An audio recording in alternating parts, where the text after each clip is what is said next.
Hello, cookbook friends, and welcome to the Cookbook Divas podcast, where we help you find your next favorite cookbook, new or vintage.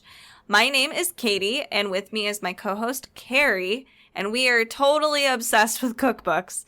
Thank you for tuning in to today's Minisode. And we're unapologetic about it. Yes, definitely. We've been doing tons of cookbook research because there's so many coming out right now, and especially in autumn as it gets here. But we missed some really cool cookbooks in July that we wanted to let you know about. So we're going to run through really quick. There's about 7 notable cookbooks that you don't want to miss.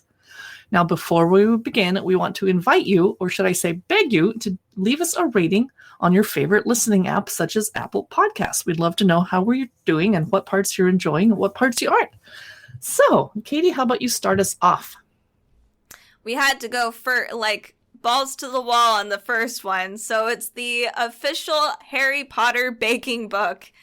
I don't know how we missed it. I really don't. To be fair, we did a blog post about it a long time ago, a sneak peek, but we forgot to mention it and remind you guys again that it's so awesome. Yeah, no, oh my goodness, it is amazing. So this came out July 1st. It's by Joanna Farrow, and there are 45 amazing, beautiful recipes in here that are all baked goods, amazing stuff.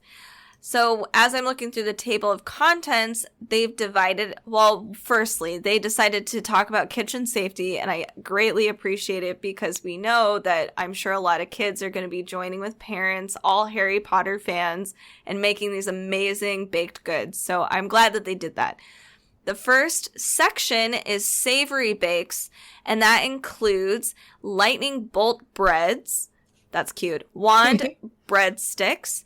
Wizarding hats, very cool, and it's savory too. They have dragon roasted nut tarts, that's interesting. And then we have polenta bakes. Oh, it's a platform 9 3/4 polenta bake.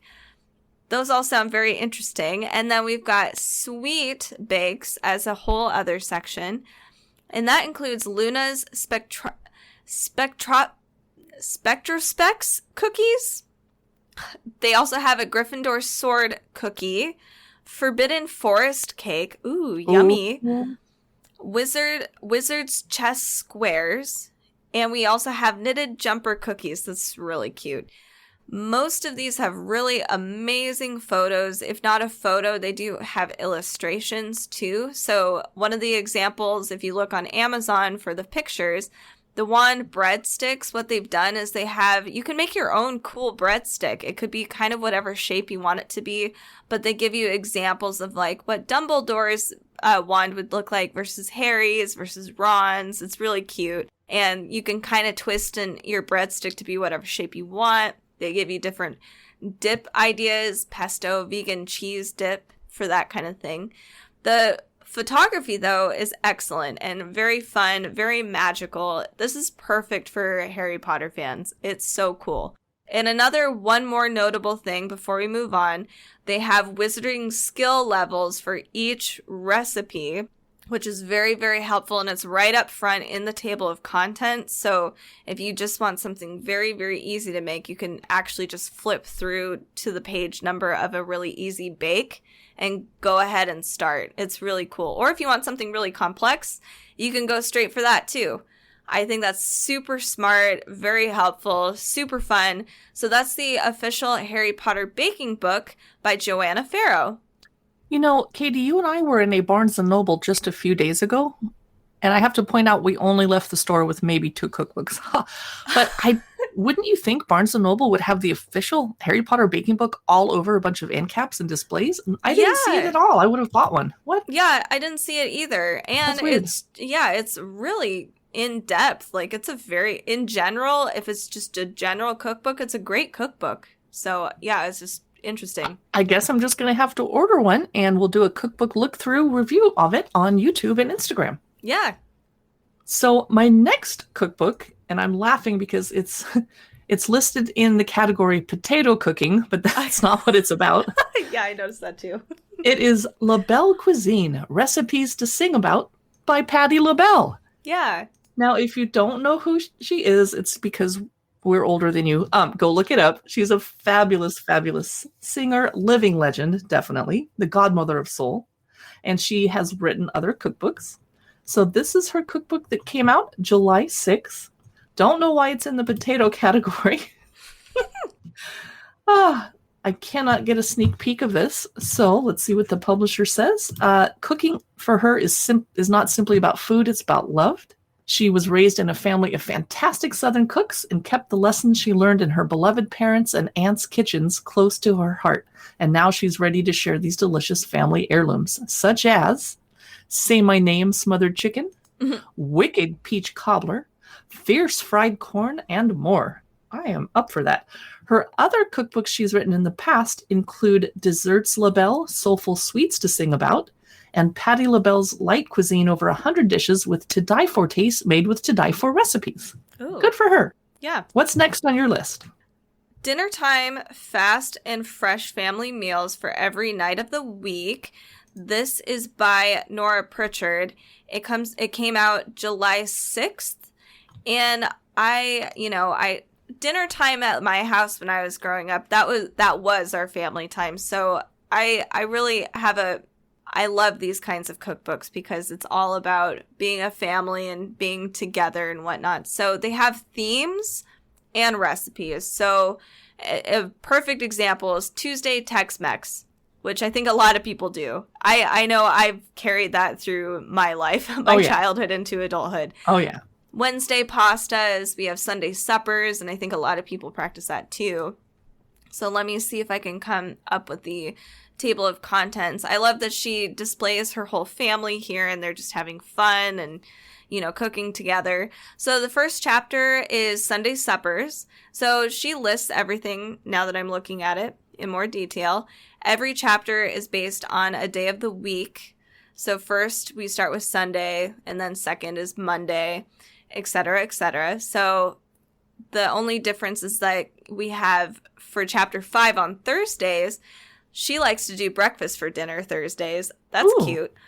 Ooh. Chapter 6 is something actually I think you do, Carrie. Pizza Fridays with the kids. Yes. Yeah. Pizza night.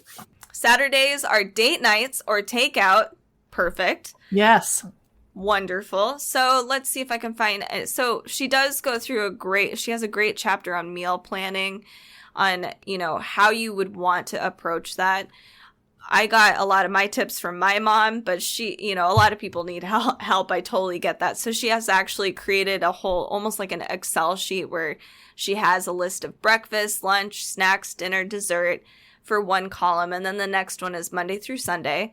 She even helps you with shopping lists and that kind of thing. So some of the examples of recipes you'll find are, for Sundays, you have baked meatballs and sauce, chili and cornbread casserole, chopped Cobb salad with homemade ranch dressing. We have an Alfredo recipe. There's a homemade cherry coconut granola. That sounds really good.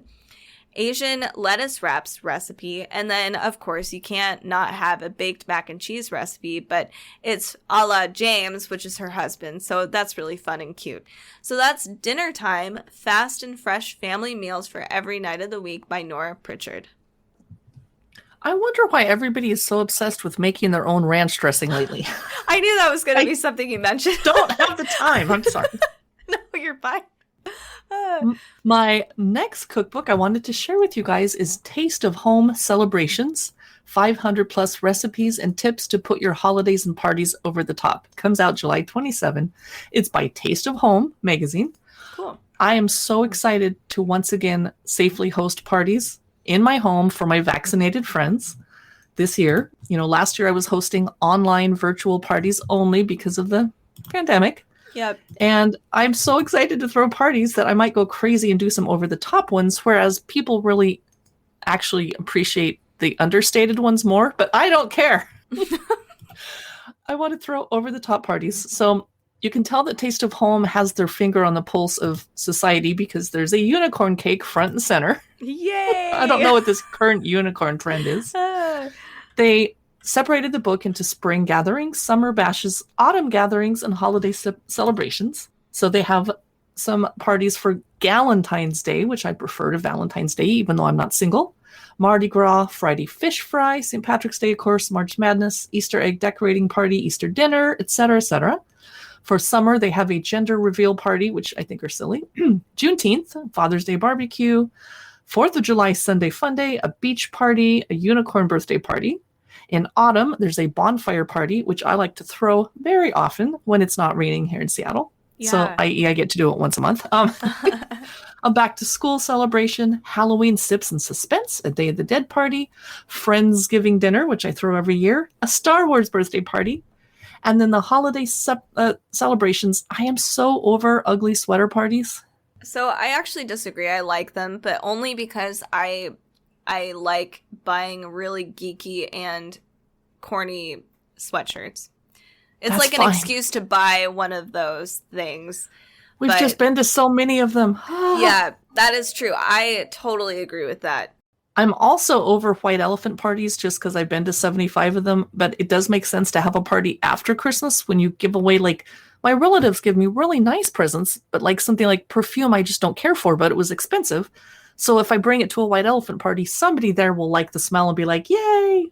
Oh, I agree. I think we should definitely come up with different Christmas party themes, for sure. Yeah.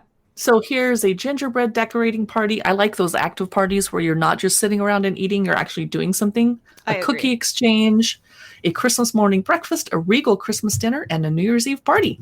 So that is Taste of Home Celebrations, 500 plus recipes and tips to put your holidays and parties over the top. Next up, I have a book that I'm unsure if this is a cookbook or a cookbook combo with a biography. It is Luca's Culinary Journey, 3 Generations of Italian Family Cooking by Luca Ciano. He's a established chef. He has 2 Michelin star restaurants in Milan, and so it talks about his life. So he was born and raised in the culinary capital of Milan, Italy, and it was destiny that Luca inherited his passion for food and culinary exploration in his homeland. Luca's interest and passion for food commenced with his mom and Nana when he was just 8 years old. That's cute. Taking his first few steps with them in the direction of becoming a chef. So now he is one of today's most successful chefs and food consultants in the world. And this book is his journey from Milan to Australia and so much more, and how his food journey has made him one of the most sought after chefs. And I'm going to make sure to post his website on the show notes. I feel like because it's a 240-page book, I feel like there might be some featured recipes, but don't quote me on that. I just thought it was really cool to I love diving into chef lives from all over the world. It's just really cool. The cover's really beautiful too, and learning about how his grandma and his mom influenced his cooking. And definitely, I like that he kind of showcased them too. He's like, these people influenced me and I love them for it. And I like that a lot. So if you want to check that out, if you love Luca Ciano and Italian food and Italy and being a chef, check out Luca's Culinary Journey, 3 Generations of Italian Family Cooking by Luca Ciano. It comes out July 1st. And my final cookbook today has the most gorgeous cover that when I came back across it, I was so mad at myself for not including it in our earlier podcast and blog post this month. It's The Cook and Baker by Sherry Bevan and Tass Taroa. It has a gorgeous cover with some desserts, and there's some raspberries on top of a cupcake and some rolls and just amazing looking cookies. And oh my gosh, I love it. Do I see red velvet cupcakes? Anyway, I don't know anything about these 2 ladies. I'm assuming they're both ladies. These are old school favorites, but taken to the next level, such as hummingbird cake, delicate red velvet cake, decadent chocolate salted caramel brownies. Oh no. They're mentioning a cake I've never heard of. It's called an after school indulgence that's called Louise cake. Oh, I've never heard of that either. But there's also some savory things because they mention a crispy sausage roll. So apparently this is a busy cafe and bakery called the Cook and Baker. I don't know where it is because I did not Google that because I am super busy today. Sorry. The chapters include cakes, sweet tarts, slices, biscuits, donuts, and more. Donuts are my favorite. There's an entire chapter on confectionery, which I'm very tempted to look at, savory pies and tarts, sandwiches, and then base recipes. Gorgeous photography, from what I can tell from the sneak peek. There's even a chapter on sandwiches, so it's not just a dessert cookbook. Because it's also the Cook and Baker. I get it. I was a little slow on the uptake. The publisher is Murdoch Books. The Cook and Baker is by Sherry Bevan and Tass Taroa, and it comes out July 27. My final cookbook is called The FarmMade Cookbook, Traditional Recipes from America's Farmers. This is by Patty Johnson Long and FarmMade. So FarmMade, I'm trying to figure out who FarmMade is.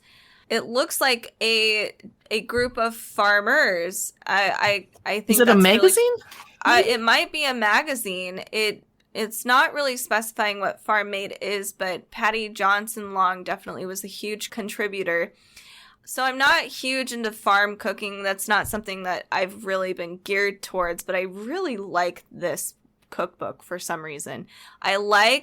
So what they've done as far as organizing this cookbook, it's really unique. They've divided the recipes up into region, so you really get a true taste of like very authentic American classic farm fare. That's, it's not trying to appeal to all the city folk. This is farm fare, but from everywhere. So that's like the deep South, Midwest, Northwest, Southwest, and it's all authentic, totally unique to each region. So one of the first regions we have is like Midwest, and some of the recipes included in there are a sugar cream pie, deep dish pizza, beer braised bratwurst buns, farmstead goulash. We have a region in the Southwest, so that includes chicken enchilada bake, cheesy sweet pepper quesadillas, tres leches cake. So we see a very different list of recipes here. And then we move on to like Northwest recipes, which is hazelnut crusted salmon, leek and potato soup, wild foraged mushroom soup. So there are, it's cool to see all this side by side, because I was like, I have my dad's lives in the Midwest, so I've had a bit of Midwest cooking and Northwest cooking, and I can really see it. I'm just seeing it all side by side is just really cool. It's like, hey, those are where the foods are from. Usually, American classic fare. I love the photos. It's very rustic.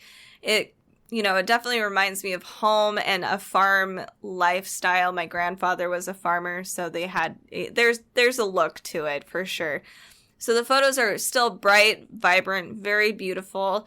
The instructions are clear, very concise. It gives you your serving, your prep time, your cook time.